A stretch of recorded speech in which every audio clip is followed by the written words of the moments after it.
hands at his feet. Welcome to the teaching ministry of Calvary Chapel Corinth with Senior Pastor Charlie Villard. We're an expositional teaching church with a mission to comfort those in any affliction with the comfort in which we ourselves have been comforted by God. We're glad to have you join us today, so let's open up our Bibles and begin our verse-by-verse study in God's Word.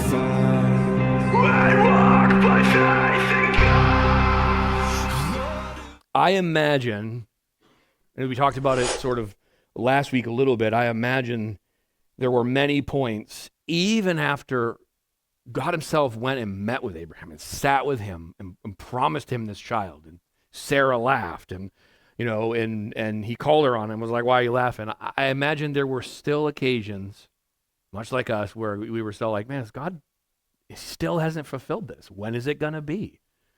And Abraham was a man, a faithful man, and that stuff was counted as righteousness to him, as God talks. But in 21, we've been through the last few chapters in the life of Abraham. We finally come to the culmination of God fulfilling his promise. In verse 1, it says, "And the Lord visited Sarah as he had said." You should underline that, because if God has said something, he means to fulfill it as he said it was, and he will do it. But as he said, and then the Lord did for Sarah as he had spoken. For Sarah conceived and bore Adam a son in his old age, and it's a set time of which God had spoken to him. And Abraham called the name of his son who was born to him, whom Sarah bore to him, Isaac. Then Abraham circumcised his son Isaac when he was 8 days old, and as God had commanded him. Now Abraham was 100 years old when his son Isaac was born to him, and Sarah said, God has made me laugh, and all who hear will laugh with me. She also said, he who would have said to Abraham that Sarah would nurse children, for I had borne him a son in his old age. Before we sort of go any further, let's go back and talk about that. It's, we've broken these up into chapters, but if you were to go back to the last verse of chapter 20, it was, and for the Lord had closed up all the wombs of the house of Abimelech because of Sarah, Abraham's wife. There was something that would have happened here if God had not done what he had done. There's the possibility that Abimelech had possibly married Sarah and they had been together, that she could have gotten pregnant with another child.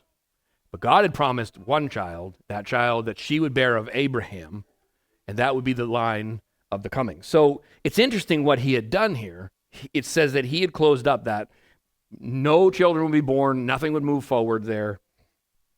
And it kind of reminds me, look, it's this part here, this closing up the womb, and the stuff we've been studying in the marriage thing that we've been trying to get to in chapter 3, and cross-referencing that with the women's study, which was a chapter on children. My point really, and why I wanted the whole group, which the group is kind of sitting here, is that God is in control of when a child is born, right? We look at it and we go, okay, look, two people, a man and a woman, are in control because we know what happens, right? When they come together intimately, physically, there's a chance without any sort of protection or anything that a child would be created. But it's God who does it. And it even points to this. It pointed to it in the book. It points to it in here in this last that last verse of 20, which is that God decides whether the womb is open or closed to having children.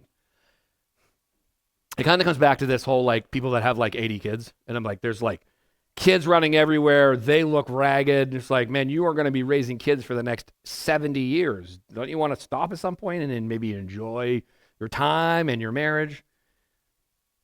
And Sheena and I were talking about this. We kind of look at it the wrong way. My perspective isn't really right. Now, again, much as we prayed for a little while ago, to me, you count the cost of everything you do. Because it's in good moral conscience, you're trying to figure out, is this the right time? Is this, do we have what we need? When it comes to children, people always say it. There's never a right time. There's never a right amount. There's never, you do what you do when they come along. But I look at some times of those groups of people that have football teams and go, man, maybe you should just slow down. Just enjoy life a little. But that's not really the way that God sees it. God means to open and close a womb when he intends to. And he intends to open it, intends to close it when he wants to. And really, by allowing God to do that, you are exercising the will of God, right? You're going, hey, look, if it is your will, this will happen, and I leave it at that. That's a hard thing to swallow when all you really want is a child. And I've talked about it before. When I first got saved, I listened to Charles Stanley every day, multiple times a day, and that guy taught me more about the will of God and seeking the will of God, but I still never agreed with him because I wanted what I wanted. I wanted my own child. But that is the will of God. We can do everything we possibly can do, which, up to the extent of being married and having intercourse and, knowing each other and be fruitful, right? There's a point in marriage for that. It's a fruitful thing. It helps you emotionally. It helps you spiritually. It keeps you close together. But then the multiplying part, you can only do so much, and then God does the rest. And God, at this point, just before this, he had closed the wombs of those people around, and as that, he opened them back up. And really what we were talking about is it's really for us to trust God's will and trust God's timing. We can make all the best plans we possibly can, and we can say what we want. And Sarah had, right? Sarah wanted desperately to the point of handing Abraham his handmaiden to bear a child for him. She wanted him to have a son. That's love. She loved him.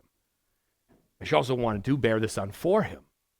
And because she couldn't, she said, okay, and they skipped by the will of God. They did not trust God in his plan.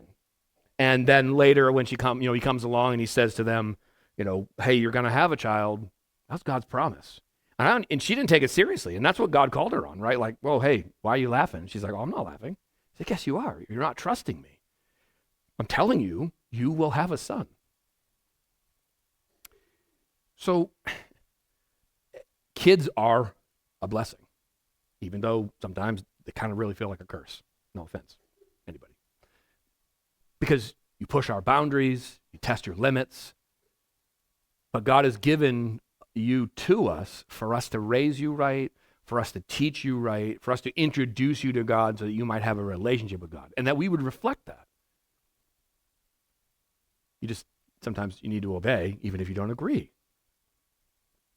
And, look, there's a healthy part of pushing boundaries and lines with children. You're trying to become your own.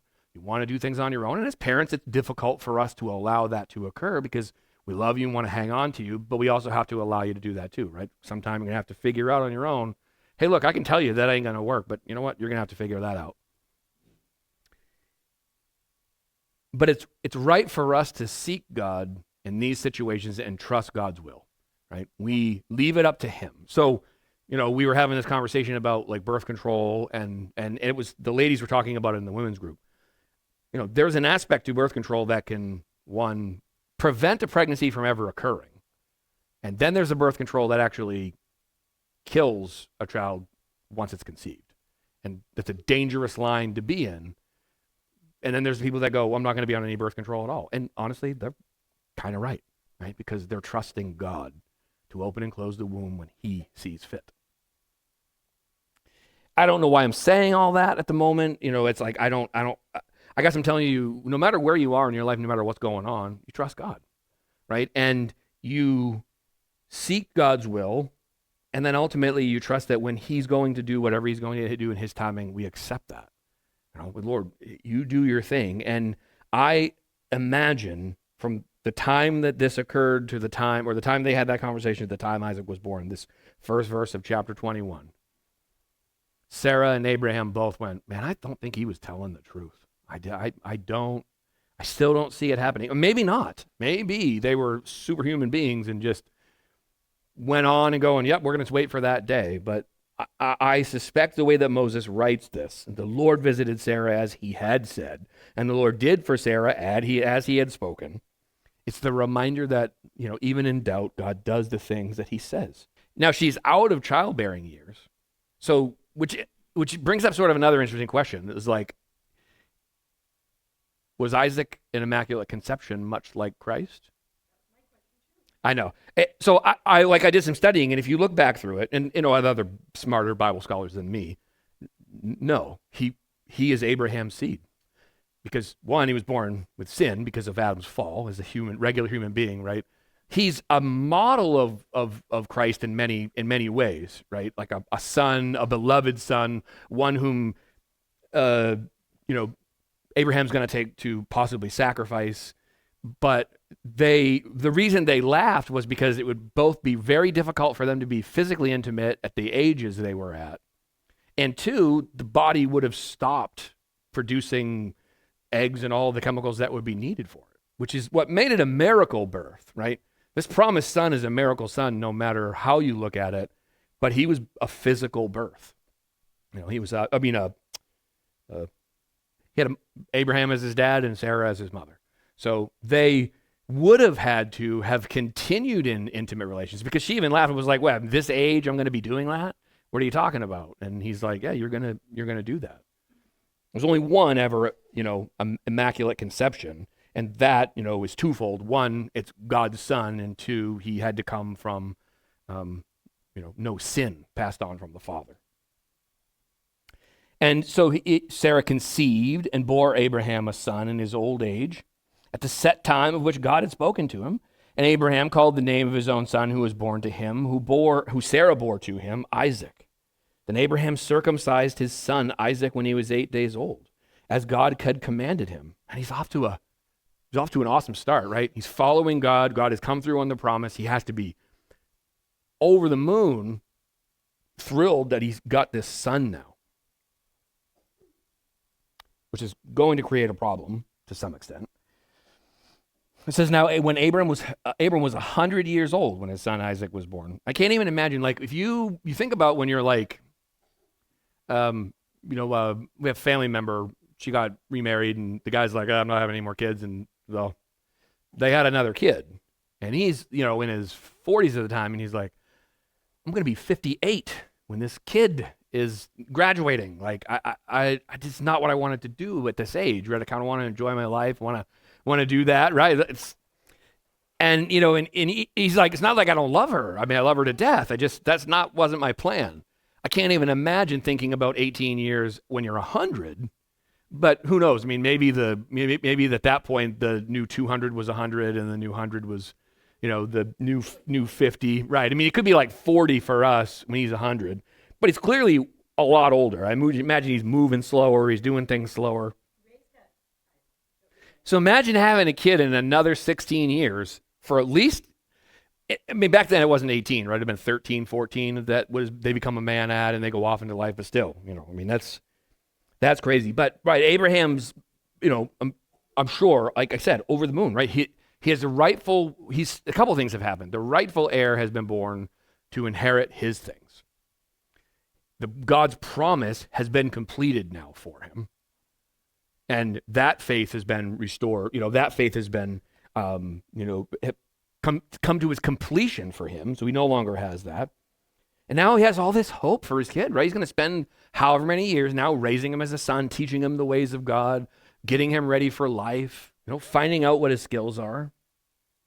And it says in 6, and Sarah said, God has made me laugh, and all who hear will laugh with me. Right? She's like, man, I laughed at him, and this has happened. I can't even believe it. All of them are going to laugh. She also said, who would have said to Abraham that Sarah would nurse children? Right? She's like, man, I can't believe this. Who would have done that? Who but God would do these things? And then she finishes that statement with, for I have borne him a son in his old age. So we continue on real quick in verse 8. So the child grew and was weaned, and Abraham made a great feast on the same day that Isaac was weaned. So he's, now we've jumped a couple of years here. I imagine we're going to read about it, right? But you imagine there's some animosity that's now growing. He had a son, Ishmael. And I don't think he loved him any less, right? But this is the promised son, the miracle kid.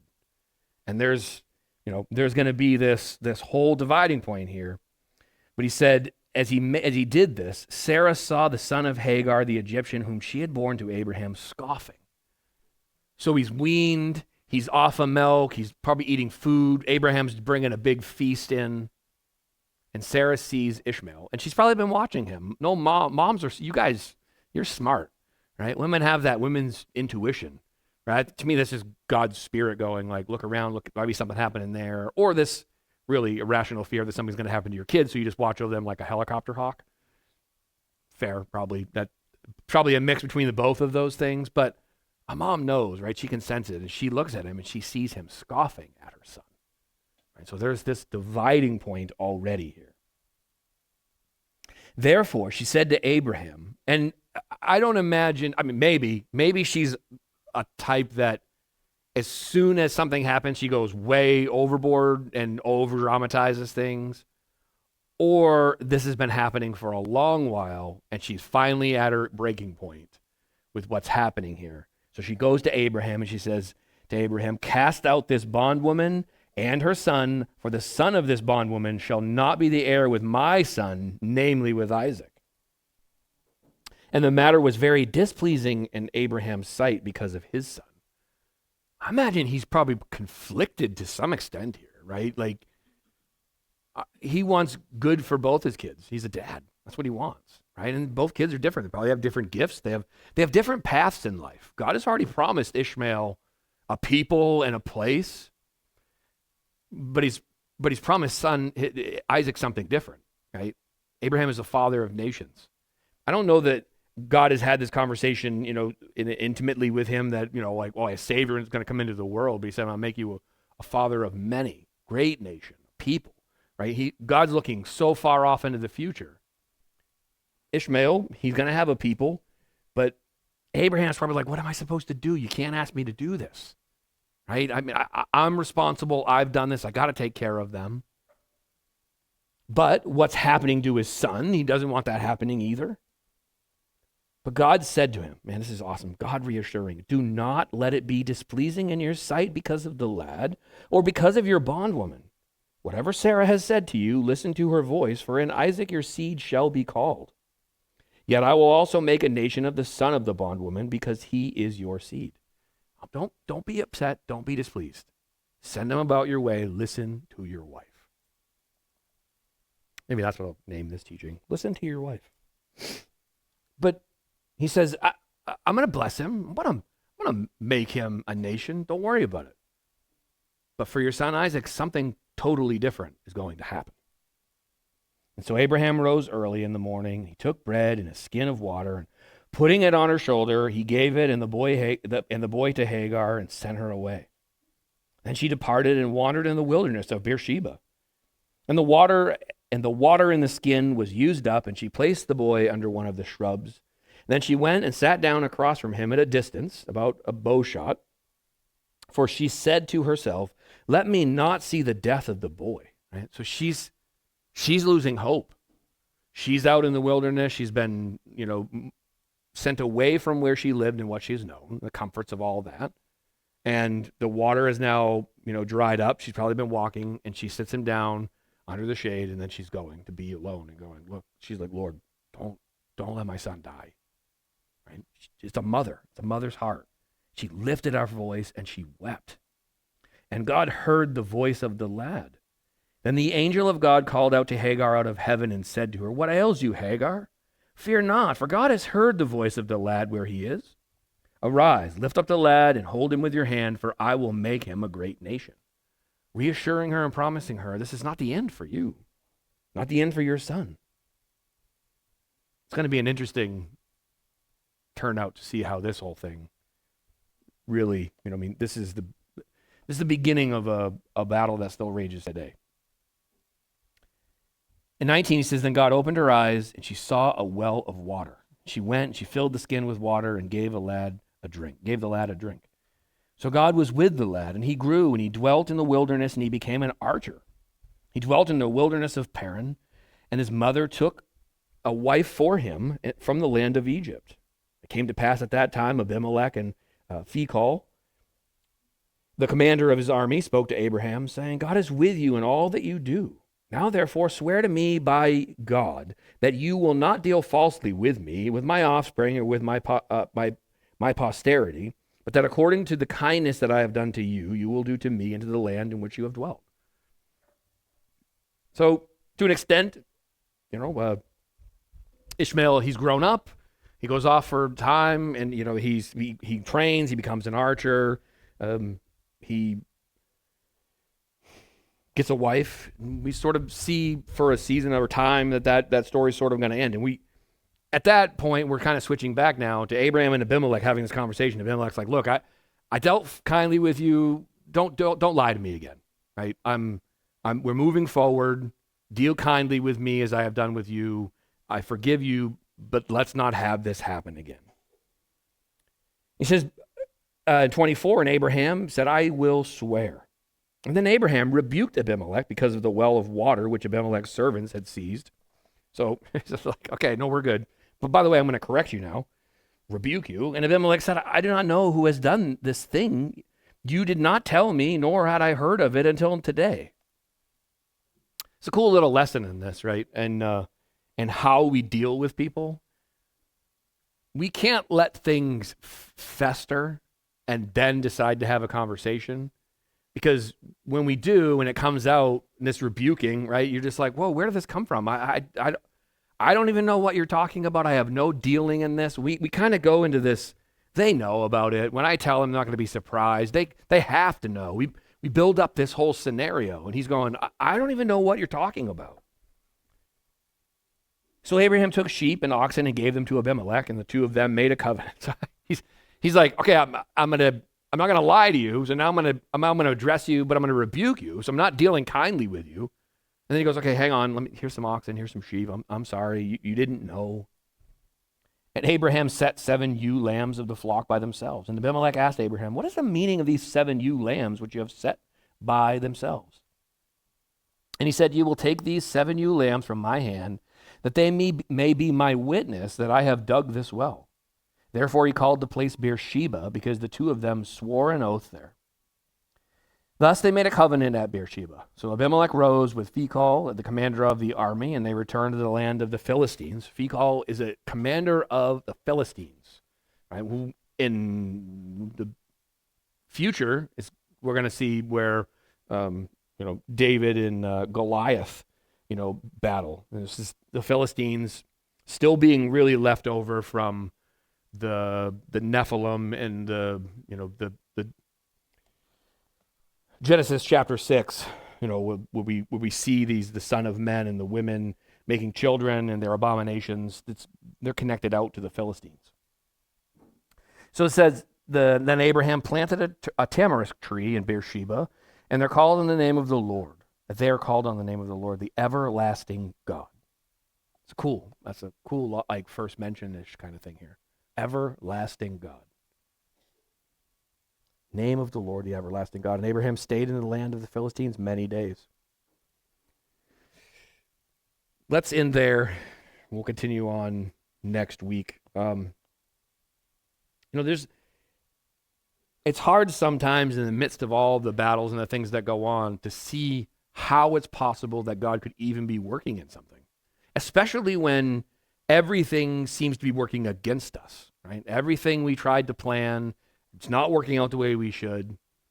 And to me, I guess, if you look at Abraham's life, and I look at my own life, right, and how God has worked and the things that have happened, God has worked in the most hardest of times the most, right? It's, you go, well, the evil is abounding, and it's going crazy, and it's taking over. What are we supposed to do? And, ultimately, we're supposed to still trust God in all of that. Not go off and do anything that God has not set us to or spoken to us on, that we wait for him. And that waiting is painful because we measure time differently than God. God says, wait, I will do it. And we go, well, yeah, but when? Because I have things I need to do at 5 o'clock. I have a thing next week. I need to put it on the schedule. I have to make all these plans to get all this stuff. And really, that is a lack of faith and a lack of trust in God to go, well, yeah, but your timing is messed up, right? It's like you don't know what you're doing, so we're going to end up in trouble. I got to plan this out, so I'm going to run ahead. And we do exactly what Abraham did. We end up walking off, making plans, and really causing more strife. The other thing that stood out to me, again, was just how we deal with situations. It is best to deal with something in kindness and mercy and grace and do it immediately than to let it sit and to let it fester and then it becomes something big. Because most all of us, human beings, we let things build up and they rage, and then the enemy stacks all kinds of things on top of all of that and twists it, and then once you finally say something, the floodgates open and someone's like, what in the world are you talking about? I've never dealt with you like that. And sure, we can give them some oxen and some lambs, but are they going to forget that? No, they're going to go, man, that person never dealt fairly with me. I don't even want to deal with them ever again.